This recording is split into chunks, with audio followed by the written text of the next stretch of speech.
And a French court has ordered Christine Lagarde, the head of the International Monetary Fund, to face trial over her role in a payout of some 400 million euros to businessman Bernard Tapie.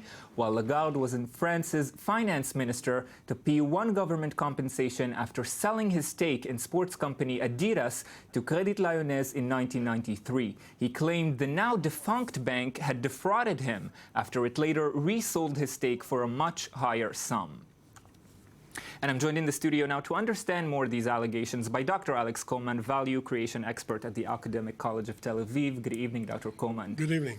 Well, let's try to make sense of it because monetary accusations are beyond most of our understanding. Yeah. What is Christine Lagarde accused of? Well, there was a process in which there's a big problem with investment banks because they are involved in deals, and quite often the valuation that they give is not that accurate because they have other interests beyond the interest of the specific deal. That's what happened in the subprime crisis in the US. So in this situation, he basically argued that Crédit Lyonnais, the price that he received for Adidas was 400 million euros lower than the actual value of the company. This is, of course, something that is very funny because very often when you make a deal, a company has a low value, but the people who buy the company manage to add value into it. And that's actually what did happen to Adidas. But we've seen things when situations move the other way. Now, for some reason, Lagarde authorized an arbitration process, and he was awarded 400 million euros. Did this come of public funds, this money? Yes, because the bank, part of the bank belonged to the French government, so it was partially a government bank. What would happen to her if she is found guilty?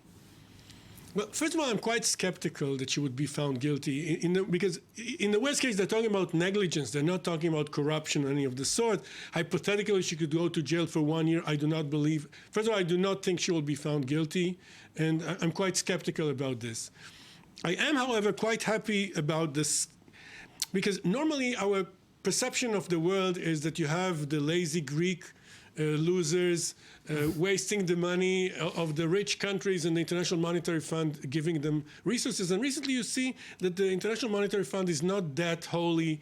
And we've had the scandal with Strauss-Kahn, if you remember, there was a sex scandal. We've had Jacob Frankel who was there. Yes. So it's not that reliable. And now Christine Lagarde is just giving us the goods once again. Once again. Dr. Alex Coleman, thank you very much for being with us and clearing this up for us a little bit. Thank you.